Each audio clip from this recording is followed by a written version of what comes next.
right, guys, we're going to go over the RV. We're excited to have you in it. It's one of our best little guys we have. Right here is your propane tanks. There's 2 tanks. Just remember, underneath this cover, there's a valve, and it'll point to one tank or the other. You just want to make sure you point the arrow to whichever tank you're using and then open it up. Also, hopefully you never need it, but your spare tires or your spare battery's located behind here.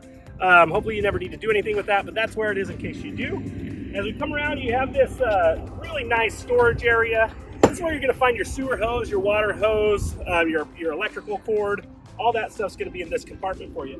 Every corner has a little stabilizer jack, and there's a hand crank in this compartment. All you do is you hook the hand crank on and you spin them down. They're just stabilizers. They just stabilize the RV so it doesn't wobble on you when you walk inside. They're not to level it or anything. They just make it a more stable platform. This has a really nice awning. It's an electric awning.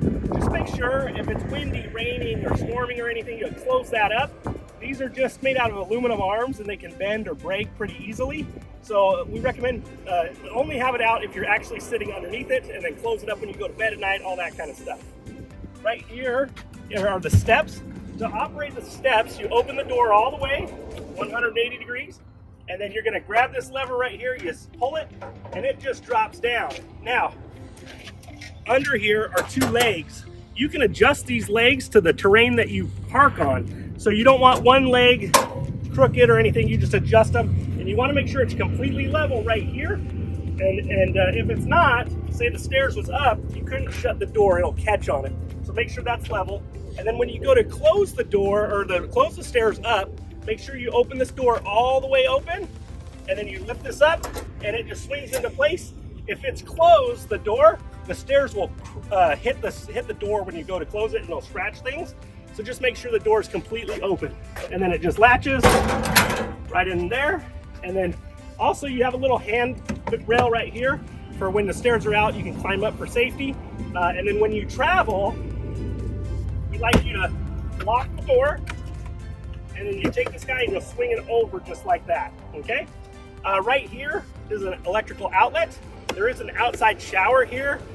In case you went to the beach, you want to wash off your feet or anything like that. That's a really nice feature. And then you have a large storage compartment here for your gear. Once again, the stabilizer jacks. Hopefully you never need it, but it does have a spare tire here. And then as we come around, this is kind of the dirty part of the RV. These are your dump tanks. You have a black valve and a gray valve. So what you do is you take the big sewer hose and you actually undo this cap and you put the sewer hose on, and then the other one goes into the ground of the dump station or the campground. You pull the black lever, that's the sewage. It'll come out and drain into the ground. It's gravity fed. And then there's also a wash valve for the black tank on this. I'll show you as we go down the side here where to plug that in. And then once that's done draining, you'll pull the gray valve, and that kind of cleans out the hose for you. Also, this is your electrical hookup. This is where you're going to plug in for your electrical, either into a generator or plug in at the RV park. You have a couple exhausts over here. These can get warm, so make sure you don't lean any gear against the trailer or anything like that. There's one here and here as well. This is where you're going to fill up your water tank. You just unscrew the cap here. You're going to take your garden hose and you're going to fill it up, okay? It holds a lot of water for a small trailer. And then there is a pull valve right underneath if you want to dump your fresh water before you drive home from your trip to lighten your load a little bit. We always recommend you leave a little bit of water in there just in case somebody needs to use the bathroom on the way home or something. And then right here, there are 2 plug-ins. One is orange. We were talking about the black water tank and dumping it. The orange one, if you hook the hose into here, it'll actually flush out the black water tank. Just remember, if you are flushing the black water tank when you're dumping, the valve must be open. Do not hook onto this unless the black valve is open. Otherwise, you can fill up the black tank with water, and that's not a good thing if it overflowed or something like that. So just make sure anytime you're hooked into the orange one, you have the black valve open. And this is just for dumping at the end of your trip. The black one right here underneath it, that's for hooking in at the RV park. All you would do is hook in here with the garden hose at the park, and then it'll pressurize the system, and you can just use your sink and faucet normally like you would at your house without having to run pumps. This is just the pass-through that goes all the way that I kind of showed you on the other side, and then your stabilizer jack. So this is a great little trailer. Let's go inside and I'll show you how to use all the stuff in there. All right, guys, we're gonna go over the interior of this RV and show you how to use it. First of all, right here is your heater. To turn the heater on, you just click it on up top, and then underneath there's another slider valve, and that's what actually controls the temperature. And then right here's your awning, in and out. Just remember, don't leave that out when it's windy or stormy or anything like that at all. We also have a really good bed here, lots of storage. Your air conditioner's right up here. To turn that on, just remember you have to have a generator running or be plugged in at a park. You just reach up and you're turning on to high cool, and then that'll blow. This thing gets so cold so fast, so it's really great with that. We're gonna swing around and look at some stuff here on the countertop area. You have your faucet. You also have your burner stovetop. Just make sure when you flip this up, you're kind of careful with it. You don't want this to snag or anything. It also acts as your backsplash once it's up. You have your microwave there underneath, and also that's where your heater below that blows out. Your refrigerator, now it has some handles on there. Just be real careful with these handles. You pull it to open it and just don't yank on them. We've had a couple break and they're really expensive to fix. They're about $50 each.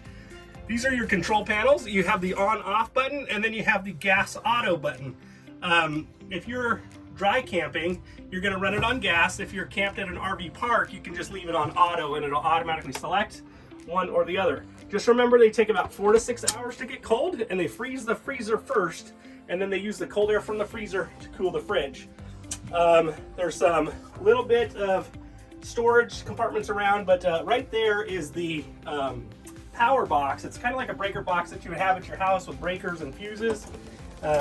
Hopefully you don't need to do anything with that, but say you had a blow dryer going or something and it popped a fuse, that's where you would check. This is the bathroom.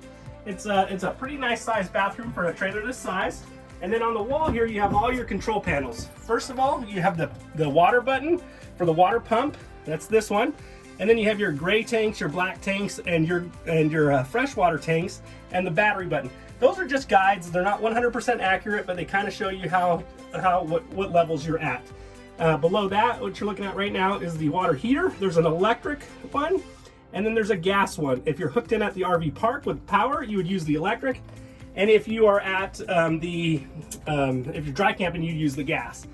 One thing I do want to go over really well is these lights. Just so you know, to operate the lights, there's a button right in the middle of the light. That's how you turn the lights on and off. If you don't know where they're at, they're kind of hard. You'll look for some switches. They're not switches, they're just buttons on every light. So just make sure you know where those are and everything, and then we can't wait to see you. We'll see you soon.